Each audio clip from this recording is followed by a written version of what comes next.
Bonjour chers étudiants et bienvenue à cette quatrième et dernière vidéo sur le risque de l'érosion hydrique.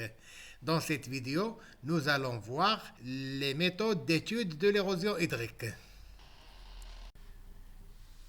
Les différentes études sur l'érosion hydrique sont abondantes dans la littérature. Les méthodes utilisées peuvent être groupées en deux grands axes.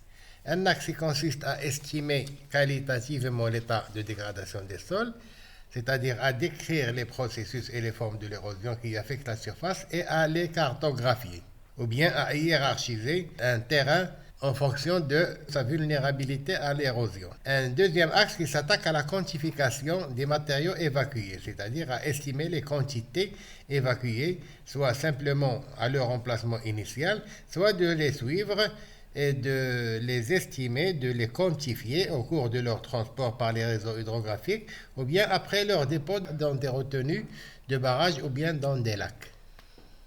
Les méthodes d'étude qualitative de l'érosion hydrique. Il existe plusieurs méthodes, nous en citerons et nous décrirons quelques-unes. Nous allons voir la description des formes d'érosion sur des cartes, les cartes géomorphologiques, l'érosion potentielle se basant sur les facteurs de l'érosion hydrique, la simulation de pluie, les photographies aériennes et la télédétection, la susceptibilité magnétique des particules du sol, les directives du PAPCAR. Alors, en ce qui concerne les méthodes de quantification et d'estimation des taux d'érosion hydrique, nous allons voir quelques techniques qui se pratiquent au niveau des versants, des techniques se pratiquant au niveau des cours d'eau, et puis les techniques de mesure au niveau des dépôts de lacs ou de retenues. Au niveau des versants, on va voir les parcelles expérimentales, les mesures par pic et repères, la quantification par les radioisotopes et les méthodes empiriques. Au niveau des cours d'eau, nous allons voir comment quantifier le transport en solution ou en suspension et le transport de fond. Au niveau des lacs ou de retenues de barrage, la méthode qu'on va voir, c'est celle de mesure de la bathymétrie de ces bassins de sédimentation. La description des formes de l'érosion. La description des formes d'érosion se fait par des cartes descriptives des formes d'érosion qui sont les cartes géomorphologiques, où la lithologie est généralement représentée par un dégradé de couleur montrant les affleurements lithologiques en fonction de leur friabilité et leur quantité de matériaux qu'ils fournissent à l'érosion. Ce mode de représentation distingue les roches saines légèrement diaclasées, généralement non érodables, des roches moyennement friables, c'est-à-dire partiellement altérées et désagrégées, fournisseuses d'une quantité faible de matériaux d'altération à l'érosion, et les roches très altérées ou même les affleurements qui sont couverts par un épais manteau d'altération facilement érodable. Ce dégradé de couleur peuvent être accompagnés par des figurés montrant le type de roche pourvoyeuse de matériaux d'altération. Sur ces cartes, il y a aussi tous les figurés et les symboles géomorphologiques décrivant la forme de la surface de la Terre avec des symboles montrant la topographie, des symboles montrant les différents types d'érosion, des érosions en nappe, on l'appelle aussi érosion diffuse, l'érosion linéaire ravinante ou l'érosion en masse. Il y a aussi les différents dépôts continentaux. L'érosion hydrique occupe une place importante dans les recherches menées par les géomorphologues, qui par leurs études des formes des reliefs à différents niveaux permettent une estimation qualitative importante de l'érosion actuelle et ancienne. L'érosion potentielle. Cette méthode permet d'hiérarchiser la surface d'un bassin versant ou d'un terrain quelconque en unités distinguées selon la vulnérabilité à l'érosion et de déterminer les zones les plus fragiles potentiellement pourvoyeuses de sédiments. Elle se base sur une cartographie thématique des facteurs de l'érosion, notamment la lithologie, la pente, l'occupation des sols. Pour chaque carte, le facteur est représenté en plusieurs classes. On affecte pour les différentes classes des valeurs qui correspondent au degré d'influence du facteur sur l'érosion. Ensuite, la superposition de ces cartes et la sommation des valeurs aboutit à une carte d'érosion potentielle dans laquelle les zones où coïncident les degrés d'influence élevés des différents facteurs correspondent aux zones les plus vulnérables à l'érosion et vice-versa. Dans notre exemple, on élabore une carte lithologique selon le degré de friabilité ou d'érodabilité des matériaux d'altération. On affecte le chiffre 1 pour les roches-mères dures à l'affleurement qui ne sont pas érodables et le chiffre 5 pour les matériaux fins très facilement érodables. Et on affecte les autres chiffres pour les cas intermédiaires, des formations lithologiques de plus en plus vulnérables à l'érosion. Avec la pente, on fait la même chose, on classe les pentes en 5 classes et on donne les chiffres de 1 à 5 allant de 1 pour une pente nulle ou très faible à 5 pour une pente dépassant les 35%. Avec la végétation, on donne le chiffre 1 pour une zone densément végétalisée et où la végétation s'oppose efficacement au départ des particules du sol, puis les autres chiffres pour des terrains de moins en moins couverts par les végétations, jusqu'au chiffre 5 pour un terrain nu. On peut ajouter l'agressivité de précipitation et d'autres facteurs qui ont une action sur l'érosion. On superpose les cartes de facteurs et on additionne les codes. Le résultat est une carte synthétique où s'échelonnent les chiffres additionnés et où les grandes valeurs 14, 15, 16 coïncident avec des zones qui sont potentiellement très vulnérables à l'érosion et vice-versa.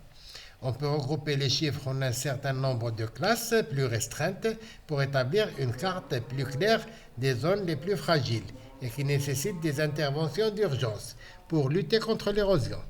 Pour que le résultat de cette méthode soit fiable, il est nécessaire de collecter une grande base de données sur tous les secteurs d'études.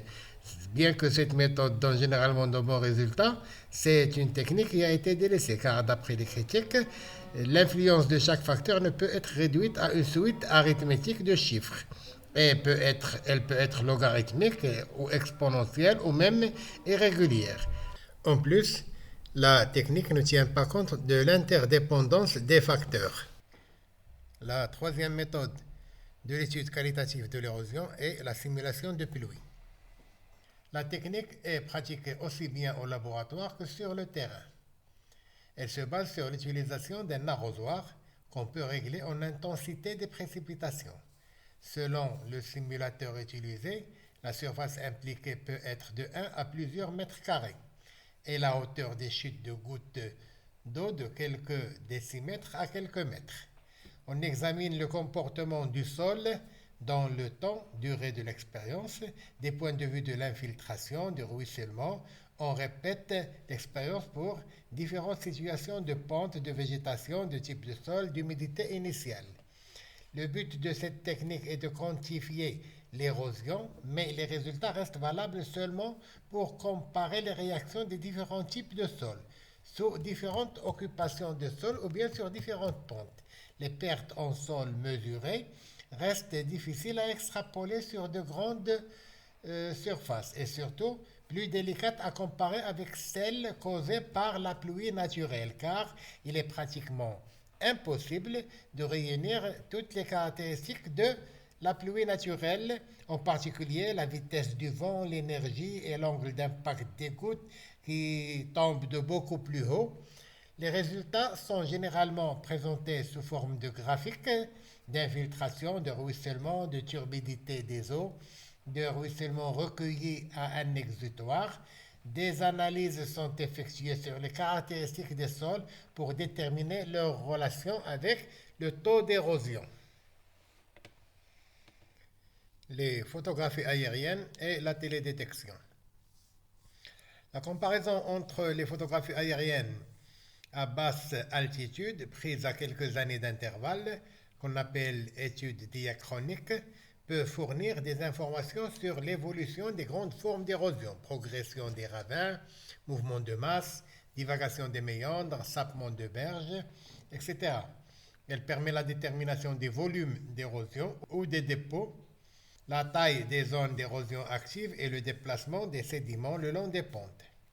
La télédétection, notamment par l'imagerie satellitaire, associée à d'autres types de capteurs tels que les radiomètres, les scanners, est un outil qui prend de plus en plus d'importance dans l'estimation de la dégradation des sols, soit en simplifiant la cartographie des facteurs de l'érosion hydrique, notamment la végétation utilisée dans des formules empiriques de quantification de l'érosion, ou en comparant les signaux des différents sols et d'en déduire les diagnostics de la dégradation. la susceptibilité magnétique des particules du sol. Cinquième technique de mesure qualitative de l'érosion. Elle est spéciale pour les climats méditerranéens ou bien les climats à saison contrastée. Sous climat méditerranéen saisonnier règne un mode d'altération des roches particulier qu'on appelle la fercialitisation. Le fer extrait des minéraux primaires de la roche-mère par hydrolyse se concentre dans l'altérite du fait de sa faible solubilité à pH naturel, légèrement acide à légèrement basique. La silice et les bases sont solubilisées et évacuées plus ou moins rapidement du profit par ruissellement ou par infiltration. Donc sur ce graphique, nous avons les courbes de concentration des oxydes et hydroxydes principaux. Le fer, on voit que la courbe du fer, le fer est très soluble pour des pH acides. Sa solubilité diminue jusqu'à pH égale 8,5 où il n'est plus soluble pour les pH basiques. La solubilité de l'aluminium diminue en parallèle avec celle du fer jusqu'à pH neutre, puis il devient de plus en plus soluble pour les pH basiques. La solubilité du silicium est constante depuis les pH acides jusqu'à pH 10-11 et elle augmente pour les pH basiques. Donc, pour les pH neutres, légèrement basiques, le fer et l'aluminium sont moins solubles que les autres éléments. L'aluminium qui est libéré, il s'intègre dans les phyllosilicates argileux secondaires, dans les minéraux secondaires, en épigénisant ou bien en remplaçant les siliciums dans les tétraèdres. Mais le fer n'est pas facilement intégré dans ces phyllosilicates. C'est pourquoi il se présente fréquemment sous forme libre d'oxyde ou d'hydroxyde coloré, cryptocristallin ou cristallisé, comme l'hématite, la limonite, la goethite, la lépidocrite, la magnétite, la magimite, etc. Ces différents oxydes donc se retrouvent dans le profil pédologique et ils se concentrent depuis la base jusqu'au sommet du profil pédologique puisque les autres éléments sont évacués plus rapidement. Le fer est un élément qui a des propriétés magnétiques. C'est pourquoi on se base sur cette propriété pour déterminer la quantité du fer dans un profil pédologique, ce qui nous permettra de faire un diagnostic de sa dégradation. On échantillonne des carottes de sol de quelques dizaines de centimètres de profondeur. Puis on découpe ces carottes-là en échantillons. Alors chacun de ces échantillons est passé au laboratoire, il est séché, pesé, puis désagrégé, et puis passé au susceptibillimètre MS2B. Alors dans le susceptibillimètre, l'échantillon est soumis à un champ magnétique H, 0,1 millitesla. Donc les oxydes se trouvant dans l'échantillon acquièrent une aimantation M qui est mesurable, ce qui nous permet de déterminer la susceptibilité magnétique des oxydes de fer, bien sûr, se trouvant dans l'échantillon. Et cette mesure se fait donc en volume par kilogramme de sol, qu'on appelle Ki. Qui, c'est la susceptibilité magnétique mesurée dans l'échantillon, et cette valeur dépend de la quantité des oxydes de fer se trouvant dans l'échantillon. Lorsqu'on détermine cette susceptibilité magnétique sur l'ensemble des échantillons d'une carotte, on obtient l'évaluation de la susceptibilité dans le profil pédologique. Cela nous permet de voir sur l'axe des ordonnées la profondeur, mais sur l'axe des abscisses, nous avons la susceptibilité magnétique. On voit que pour un sol qui est bien développé, qui n'est pas labouré, qui n'est pas travaillé, la courbe est généralement croissante de la base vers le haut. Il y a une concentration de plus en plus importante dans le profil pédologique de la base vers le haut. Donc en se basant sur des échantillons, bien des carottes prises dans des endroits qui sont protégés ou bien qui ne sont pas érodés, et en les comparant avec les carottes prélevés dans les sols du voisinage, on peut estimer l'état de dégradation des sols. Exemple, un bassin versant de l'Oued Boussouab se trouvant à cheval sur le Rif, le pré-Rif, le sillon sud-rifin et l'avant-pays, les hauteurs de Ternimsgout en place. Dans l'avant-pays, nous avons l'Oued Bouamr avec un glacis-terrasse sur les pieds de ce mont de Ternimsgoed. Alors sur ce glacis-terrasse, sur sa surface, nous avons un sol bien développé de quelques dizaines de centimètres sur lequel il y a un matorral. Ce matorral a été défriché partiellement au cours des années 70 et a été exploité en céréaliculture. Alors, pour déterminer la susceptibilité magnétique de ces sols et comparer le sol sous-matorral et le sol labouré et travaillé, 2 troncs secs de 7 carottes chacun ont été échantillonnés. L'un dans le matorral et l'autre sur le champ labouré. Les carottes étaient espacées d'une dizaine de mètres suivant la plus grande pente. Une carotte témoin a été prélevée dans l'endroit le plus dense du matorral, qui nous témoignera d'une zone la moins érodée. Les analyses ont été effectuées en 2004, soit entre 25 et 30 ans depuis que le sol a été défriché et labouré. Sur le graphique du matorral, la courbe témoin est représentée en blanc. On constate que toutes les autres courbes ont une allure montrant une croissance de la teneur des oxydes de fer de la base au sommet, mais qu'elles possèdent toutes moins d'oxyde de fer que la courbe de la carotte témoin. Les valeurs mesurées en surface de ces courbes se retrouvent beaucoup plus bas au niveau de la courbe témoin, montrant qu'une bonne partie du sol a été décapée. On constate aussi que les carottes de l'amont, la bleue et la mauve, témoignent d'une érosion plus faible par rapport à celle de l'aval, la courbe rouge et la courbe orange. Sur les carottes prélevées sur les champs cultivés, les résultats sont très différents. Les courbes sont irrégulières et montrant les remaniements dus au travail du sol. Elles montrent aussi moins d'oxyde de fer par rapport aux autres courbes, à celles du matorral, ce qui témoigne d'une érosion très forte. Les valeurs de la susceptibilité magnétique des sols donnent un diagnostic de la dégradation des sols et fait ressortir l'effet de l'intervention humaine. On compare le matorral dense, matorral moyennement dense avec le champ de céréaliculture et on constate qu'il y a moins d'oxyde de fer, ce qui témoigne d'une érosion de plus en plus intense. Elle fait ressortir aussi l'effet de l'intervention humaine donc, et aussi d'autres paramètres comme la longueur de la pente. Les directives du PAPCAR. Pour répondre aux critiques sur l'érosion potentielle et pallier aux lacunes de celle-ci, plusieurs spécialistes se sont groupés pour élaborer les directives du PAPCAR, qui est une méthode adaptée au pourtour méditerranéen. Ils l'ont appelé par le nom du programme dans lequel ils ont travaillé, Programme d'action prioritaire du Centre d'activité régional. Ce programme est un sous-programme du PAM, Programme d'alimentation mondiale de la FAO, de l'Organisation mondiale de la santé. La méthode se base sur les formes et les processus de l'érosion existantes actuellement et sur les facteurs qui contrôlent l'érosion pour prédire les tendances futures. La méthode est composée de 3 phases.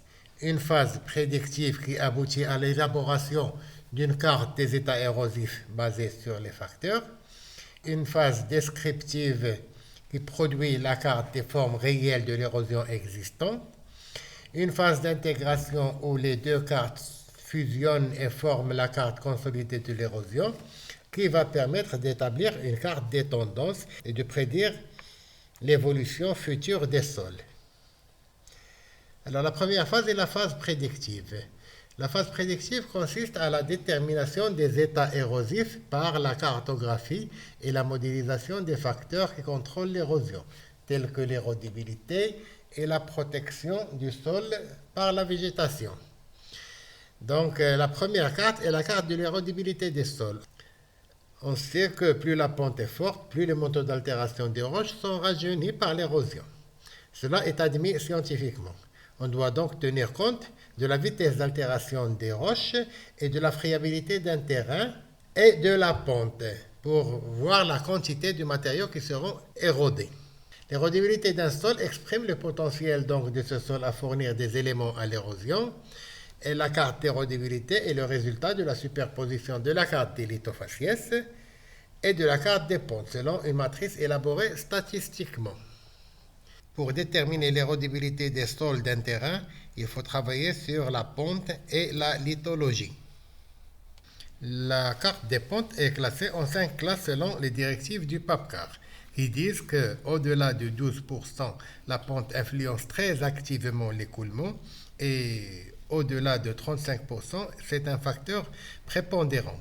Le chiffre 1 est donné à la classe la plus faible, où l'eau ne coule pas ou coule très lentement, et le chiffre 5 est donné à la classe où l'écoulement est très accéléré par la pente. Les lithofaciès sont aussi répartis en 5 classes selon la description sur le tableau. Les affleurements non érodables, on leur affecte le chiffre 1 et on affecte le chiffre 5 pour les matériaux fins non cohésifs facilement arrachés et transportés par l'écoulement. La superposition de ces deux cartes est l'application de la matrice PAPCAR où les différentes intensités des deux facteurs ne sont pas déduites arithmétiquement, mais suivant une étude statistique. Par exemple, pour une pente faible de code 1, la mise en mouvement des particules ne se fait que sur des matériaux de type 5, très fins et non cohésifs, alors que par une pente très forte, l'érosion affecte par la même intensité les lithofaciès de code 3 à 5. Cela va permettre d'établir un classement de l'érodibilité des sols en 5 classes. La carte d'érodibilité des sols tient donc compte de la cohésivité des particules du sol entre elles et de la pente. La deuxième carte à élaborer dans cette phase prédictive est la carte de protection des sols par la végétation. La protection du sol par le couvert végétal dépend de la nature de l'occupation des sols et de la densité de recouvrement.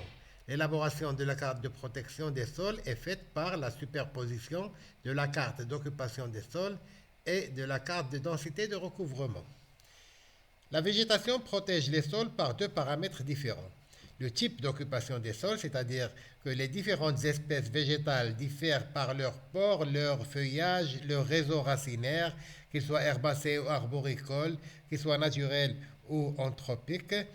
Donc la carte de l'occupation des sols doit être très détaillée et répartir réellement l'efficacité de la protection des sols selon les espèces végétales. Le second paramètre est la densité de cette végétation, autrement dit, le taux ou la proportion de couverture du sol. Les directives du PAPCAR recommandent donc une répartition de l'occupation des sols en 6 classes de végétaux et le recouvrement végétal en 4 classes. De superposer ces deux cartes et d'appliquer une matrice déterminée statistiquement dans laquelle on tient compte de l'interdépendance de ces deux paramètres de la végétation. On obtient un zoning de l'efficacité de la protection du sol, du très faible au très élevé. Ainsi, la carte de protection des sols par la végétation est plus fiable et plus parlante. La carte des états érosifs est le produit final de la phase prédictive. C'est le résultat de la superposition de la carte d'érodibilité et de la carte de la protection du sol. Donc, ces deux cartes sont superposées et on applique la matrice des directives du PAPCAR pour hiérarchiser la zone d'étude en zones distinctes, montrant une répartition en 5 états érosifs, en se basant bien sûr sur la prédisposition des sols à l'érosion et des deux facteurs qu'on vient d'étudier. Depuis le moins susceptible à l'érosion jusqu'aux sols les plus vulnérables qui sont exposés à la dégradation beaucoup plus facilement. La phase descriptive. Cette phase se base sur la carte de l'érosion réelle, une cartographie des différents processus de l'érosion hydrique qui affectent le terrain d'étude. On détermine 4 groupes. L'érosion en nappe, ou érosion diffuse, ou bien érosion par le décapage sélectif du sol, les ravinements superficiels, les formes d'incision linéaires mais superficielles, les ravins profonds, les mouvements de masse. À chacun de ces groupes, on affecte une lettre. L pour l'érosion en nappe, D pour les ravinements superficiels, C pour les ravins profonds et M pour les mouvements de masse. On adjoint ensuite à ces différentes lettres des chiffres qui montrent l'intensité d'action de ces processus. Par exemple, pour l'érosion en nappe, nous avons L1, érosion diffuse, imperceptible, L2, un long décapage de sol, L3, un décapage visible et en tache, et ainsi de suite, Lx, une érosion en nappe intense. Même chose pour le ravinement. Le ravinement profond de plus en plus intense jusqu'au stade de ravinement généralisé, auquel on affecte la lettre C adjoint de la lettre X, qu'on appelle donc Badlands, où il n'y a plus de sol, où même le substrat est érodé. Le résultat est une carte descriptive de l'érosion réelle existante actuellement sur le terrain d'étude. La phase d'intégration. La carte finale est une carte qualitative combinant les données prédictives et descriptives. La carte consolidée de l'érosion est la superposition de la carte des états érosifs en couleur avec la carte de l'érosion réelle représentée par des figurés. On adjoint ensuite sur la carte consolidée les libellés qui désignent chaque processus d'érosion directement sur la carte. Cela donne une idée réelle sur la prédisposition à l'érosion des sols en étudiant les facteurs et les processus réels qui s'y déroulent. Ces deux résultats sont généralement complémentaires, ce qui implique que le diagnostic final de l'érosion doit s'exprimer par un symbole unique et intégré. Mais il arrive que les deux résultats ne soient pas concordants localement et le traitement statistique permettra par la suite de déterminer les tendances de l'évolution des sols. La carte des tendances de l'évolution des sols. L'idée est d'essayer de déterminer à partir de la carte de consolidation de l'érosion le pourquoi de la concordance ou non des états érosifs avec les formes d'érosion. Alors, on affecte le chiffre 1 lorsqu'il y a une concordance des processus mineurs de l'érosion existantes, L, D ou SP, SP ça veut dire site protégé ou mise en défense, avec les états érosifs faibles et très faibles. Dans ce cas, le chiffre 1 correspond à une stabilisation et à la régression de la dégradation des sols. Le chiffre 2, lorsqu'on a des processus érosifs faibles ou très faibles qui coïncident avec des états érosifs notables à élevés. Dans ce cas, cela correspond à une extension localisée de l'érosion, les facteurs qui prédisposent le sol à une érosion forte, mais les formes réelles sont minimes. Cela peut vouloir dire qu'il y a d'autres facteurs, en plus de ceux étudiés, qui freinent et s'opposent à l'érosion. Le chiffre 3, lorsque ce sont les formes majeures qui coïncident avec des états érosifs faibles. Et dans ce cas, la tendance est à l'expansion et à l'intensification généralisée. Ici, des facteurs non étudiés accélèrent l'érosion. Le chiffre 4, lorsqu'il y a une coïncidence de l'érosion des états érosifs notables à très élevés avec les formes majeures de l'érosion. Cela indiquerait une tendance à une dégradation généralisée vers une situation irréversible. La carte des tendances indique les zones 3 stabilisées et les différentes tendances. Ce sont donc les zones 3 et 4 qui sont généralement les points noirs qu'il faut stabiliser pour minimiser les dégâts causés au sol et à l'infrastructure hydraulique. Les méthodes de quantification des pertes en sol. La quantification de l'érosion hydrique a été le sujet d'un grand nombre d'études selon les objectifs des recherches qui ont été réalisées et la nature complexe du processus d'érosion et des cycles sédimentaires en général. Des techniques et des approches diverses ont été adoptées pour estimer les quantités des matériaux meubles enlevés par l'érosion. Des mesures ont été effectuées à différentes étapes du processus de l'érosion. Technique de mesure au niveau du versant. Il s'agit de suivre les processus érosifs de sorte que l'on puisse estimer l'érosion par la pluie, le ruissellement et le ravinement. Parmi les principales techniques utilisées, il y a les parcelles expérimentales. Chaque parcelle expérimentale est isolée des terrains avoisinants par un isolant de la tôle par exemple pour éviter les interactions avec le voisinage. Et elle est aussi équipée par du matériel pour mesurer les précipitations, l'intensité des précipitations en temps réel. Elle est munie d'un bassin de réception pour recueillir les eaux de ruissellement chargées de sédiments. Les mesures des débits solides et liquides se font d'une manière régulière, avec une fréquence plus élevée lors des événements pluvieux importants. Des analyses de masse volumique de granulométrie sont effectuées sur les sédiments et le sol pour établir les bilans de l'érosion et de la sédimentation. Cette technique aboutit en général à de bons résultats pour le site expérimental. Elle permet aussi de tester différents types de cultures et de déterminer leurs impacts sur le taux d'érosion.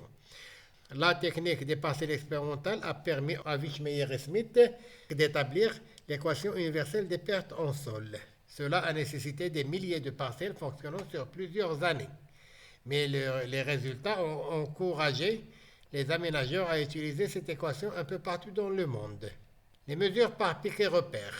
On se sert d'un réseau de piquets-repères, donc barres de fer graduées, avec comme témoin fixe qu'on plante dans le sol pour suivre l'évolution des ravins. La régression des têtes de ravins ou bien l'élargissement de leurs flancs.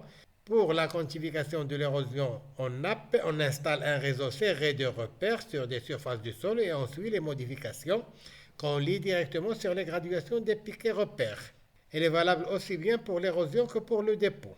Parmi les avantages de cette technique, son coût symbolique et l'exactitude des résultats, surtout si l'érosion est forte.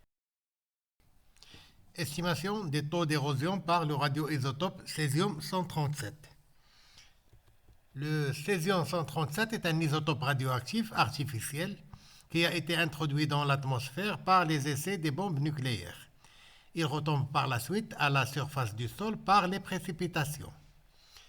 Donc le césium-137 a une période de 30,2 ans.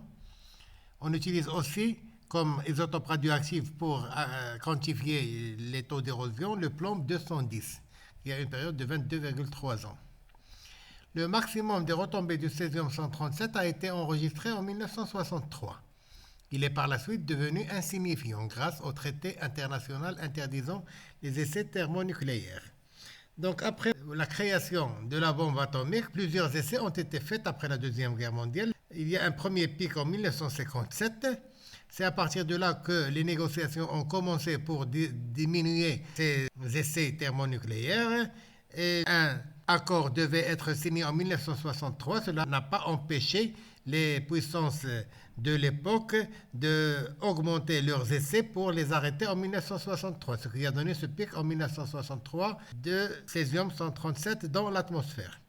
Il y a un troisième pic qui a été enregistré en 1987 et ce pic-là est lié à l'accident de Tchernobyl. Le césium-137 retombé au sol est rapidement et très fortement fixé aux particules fines du sol. Il s'infiltre avec ces particules progressivement sur une période de 25 à 30 cm par lessivage. Les quantités assimilables par les végétaux sont négligeables, ce qui fait que sa redistribution spatiale dans l'environnement reflète les mouvements des particules des sols. Le césium-137 permet donc, grâce à ses propriétés, une estimation rétrospective de l'érosion ou de l'accumulation des particules du sol depuis 1963, date du maximum de retombées du césium-137 jusqu'à la date d'analyse. Pour mesurer la quantité de césium-137 contenue dans le sol, on détecte les désintégrations de ce césium-137. Ces désintégrations sont accompagnées d'un rayon gamma énergique de 661,6 kV. Cette radiation caractéristique permet de détecter donc la présence de très faibles quantités du césium radioactif. Pour l'échantillonnage, on prélève des carottes de sol de 30 cm de profondeur qu'on découpe en tranches de 5 cm d'épaisseur. Chacun de ces échantillons est séché, pesé, désagrégé, puis analysé par spectrométrie gamma. Alors, la spectrométrie gamma permet la détection des radiations et la 622 kV et la radiation spécifique du césium permet de mesurer la quantité de césium présente dans l'échantillon. L'estimation du taux d'érosion se fait en comparant l'activité du césium-137 d'un sol étudié à celle d'un site stable qui n'a pas subi d'érosion, ce qu'on appelle un site de référence ou bien un site témoin. La répartition le long du profil de site de référence montre une diminution quasi exponentielle. Comme on a dit que lorsque le césium retombe sur le sol, il se fixe aux particules du sol et s'infiltre progressivement en profondeur sur une profondeur de 25 à 30 cm, mais il se répartit d'une façon progressive, avec une diminution progressive quasi exponentielle.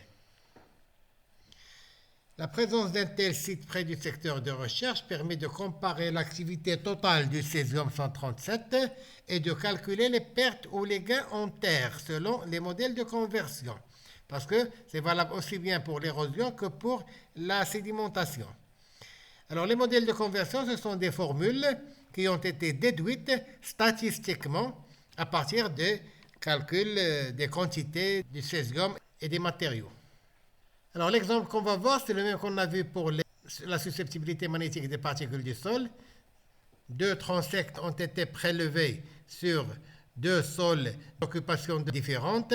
Un transect sur un mattoral moyennement dense et un autre transect sur un sol qui a été défriché et mis en culture depuis les années 70. Une carotte témoin a été prélevée dans la zone la plus dense du mattoral. Alors la carotte témoin montre une activité totale de 4250 becquerels par mètre carré et une diminution progressive en profondeur. Les carottes prélevées dans le sol sous le mattoral montrent une perte en sol qui varie entre 5 et 14 tonnes par hectare par an, avec une moyenne donc de 10,4 tonnes par hectare par an. Alors que le transect de cette carotte prélevée sur le sol qui a été mise en culture a montré une perte totale qui varie de 12,9 tonnes par an à 26,6 tonnes par hectare par an, soit une moyenne de 19,9 tonnes par hectare par an. La comparaison entre ces deux transects confirme l'impact de l'intervention humaine, aussi bien sur la perturbation des horizons du sol par le labour que sur l'augmentation des taux d'érosion sur les sols défrichés et mis en culture. Quantification de l'érosion par les modèles empiriques. Un grand nombre de méthodes utilisent l'analyse des données actuelles ou passées pour prévoir les modifications futures. Ces méthodes sont des modélisations mathématiques ou physiques. Elles s'appuient sur la prise en compte de tout le processus complexe de l'érosion. Ces méthodes reposent sur la collecte d'un grand nombre de données expérimentales ou de terrain et leur traitement grâce à l'informatique et à ses possibilités de calcul automatique très rapides. Depuis Wischmeyer en 1965, qui avait mis au point la formule Universal Soil Loss Equation, USL, puis l'avait remise à jour en 1978. Plusieurs auteurs ont élaboré de nouvelles équations, soit en ajoutant des facteurs ou en changeant des paramètres de l'Universal Soil Loss Equation pour les adapter aux environnements locaux. Citons Kniesel 1980 qui a créé CRIMS, Chemical Runoff and Erosion from Agriculture Management System, Foster et Lan en 1987 qui ont créé le WEP, Water Erosion Prediction Project. Morgan 1995 a établi une formule adaptée à l'Europe qu'il a appelée EuroSEM, European Soil Erosion Model. Renard et Hall en 1997 ont repris l'USL et l'ont révisé et l'ont appelé RASL. ils ont changé le mode de calcul de certains paramètres. Kinel, 1998, a modifié certains paramètres de l'USL et l'a appelé le MUSL, Modified Universal Soil Loss Equation. William et Arnold, en 2000, ont créé le SWAT, Soil and Water Assessment Tools. Actuellement, et avec le développement des performances des systèmes d'information géographique, les modélisations ont beaucoup changé et sont beaucoup plus précises et permettent des scénarios virtuels très proches de la réalité. Cependant, l'équation universelle de perte en sol USL, Universal Soil Loss Equation, reste de loin le modèle le plus utilisé parmi les modèles mathématiques. C'est le résultat d'une analyse statistique recueillie à partir de plus de 10 000 parcelles expérimentales où tous les paramètres ont été testés. C'est une fonction multiplicative de 5 facteurs. A égale R fois K fois LS fois C fois P, de telle sorte que si l'un des facteurs est neutre, ce sont les autres qui agissent sur l'érosion.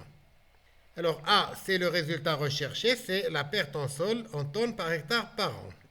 R, c'est le facteur de l'érosivité des pluies ou bien de l'agressivité des précipitations. C'est l'énergie cinétique de la pluie multipliée par son intensité en 30 minutes. La moyenne de la somme de ce produit pendant une période conséquente, au moins 20 ans, nous donne la valeur de l'agressivité qui est exprimée en mégajoules fois millimètre sur hectare fois heure. Alors pour avoir ce sous-modèle, Wischmeyer avait équipé ces 10 000 parcelles expérimentales par des équipements capables de mesurer l'intensité et l'énergie cinétique des précipitations en temps réel. Au Maroc et dans d'autres pays, d'autres auteurs ont réussi à établir des formules se rapprochant de celles de Wischmeyer et Smith, mais n'utilisant que les précipitations mensuelles ou annuelles. Le facteur topographique, ou bien facteur LS, il exprime l'effet combiné de la pente et de la longueur de pente. Il est admis que sur une pente, l'écoulement peut être accéléré. Alors plus la pente est longue, plus l'écoulement s'accélère et acquiert plus d'énergie érosive. Donc le facteur pente doit tenir compte de l'inclinaison de la pente, mais aussi de sa longueur. Le facteur d'érodibilité des sols, ou bien le facteur K, ce sont des propriétés intrinsèques au sol qui s'opposent à l'arrachement des particules du sol ou à leur facilitation. Il est exprimé en tonnes fois hectare fois heure sur mégajoules fois hectare fois an. C'est le facteur de la couverture végétale. C'est le rapport entre l'érosion sur un sol nu et sur un sol couvert par différents types de végétation. Il varie de 1 sur un sol nu, c'est-à-dire la végétation n'a pas d'influence, et les neutres, ce sont les autres paramètres qui agissent. Et 1 millième sur un sol couvert par une végétation touffue de feuillus. P, le facteur de pratique anti-érosif. Les cultures en courbe de niveau, en bande alternée, en banquette, en terrasse, le butage, le billonnage, toutes ces pratiques anti-érosives freinent et diminuent l'érosion. Donc le facteur P est attribué en fonction de ces pratiques anti-érosives. De mesure au niveau du bassin versant. Il s'agit de suivre le cycle de l'érosion en effectuant un ensemble d'analyses physico-chimiques et biologiques sur les altérites, les matières transportées et sur les stocks sédimentaires. Les quantités de matière perdues par le sol transporté et stockées sont évaluées par le suivi granulométrique minéralogique depuis les altérites jusqu'aux sédiments. Les techniques de mesure au niveau du cours d'eau. Selon la taille, la forme et la masse des particules, les matières sont transportées en solution, en suspension ou bien chargées sur le fond. C'est le débit solide d'un cours d'eau. Donc, la mesure de ces éléments transportés nécessite donc de les mesurer à différentes profondeurs ou bien sur le fond. Les mesures de quantité de matière transportée en solution sont effectuées sur des mélanges eau-matière, c'est-à-dire on détermine la concentration. Les prélèvements tiennent compte de la variabilité de la tranche d'eau dans l'espace et dans le temps, pour avoir une idée sur les quantités de sédiments transitant en suspension. Différentes équations ont été proposées pour calculer les quantités transistant en masse par unité de temps. Le transport de fond, Les mesures de flux de matière sur le fond des chenaux sont plus complexes. Plusieurs méthodes ont été testées avec plus ou moins de succès. Généralement, on utilise des appareils basés sur l'échantillonnage direct ou bien sur la mesure indirecte par des appareils acoustiques, qu'on appelle aussi des échantillonneurs à ultrasons. Ces appareils détectent les rides de courant du fond et les cartographient répétitivement, selon des périodes toutes les heures par exemple, pour pouvoir quantifier les déplacements de ces rides et des éléments grossiers sur le fond. Technique de mesure au niveau des dépôts de lac ou de retenue, méthode de bathymétrie. Des relevés périodiques se font selon des profils perpendiculaires à la retenue par carottage du fond ou bien par des techniques acoustiques pour recueillir des données sur l'évolution de la profondeur et sur les caractéristiques sédimentologiques des dépôts et de les comparer aux données antérieures pour avoir une idée sur l'évolution des volumes de sédiments. Au Maroc, les données sur un certain nombre de petits barrages collinaires, complètement ou partiellement envasés, généralement à sec en été, permettent de quantifier les sols perdus dans leur bassin versant. Cette technique mesure le taux d'érosion global qui s'est produit par les différents processus, érosion en nappe, en rigole, en ravin, c'est-à-dire l'érosion globale d'un bassin versant en amont de ce barrage qui a été envasé, et ne permet pas de différencier l'apport de chaque type d'érosion. La comparaison de la surface topographique après le comblement de la retenue avec la surface originale permet de calculer le volume de sédiments. Et connaissant la date de mise en eau avec celle de l'envasement total ou la date des relevés topographiques, on peut estimer le volume et le tonnage des matériaux érodés et amenés à la retenue. La limite de cette technique, c'est qu'on ne peut pas connaître la partie des matériaux fins qui ont été évacués par l'évacuateur du barrage lors des débordements de ce dernier. Ainsi se termine le chapitre sur l'érosion. La vidéo prochaine, nous commencerons un autre chapitre sur le risque des mouvements de masse.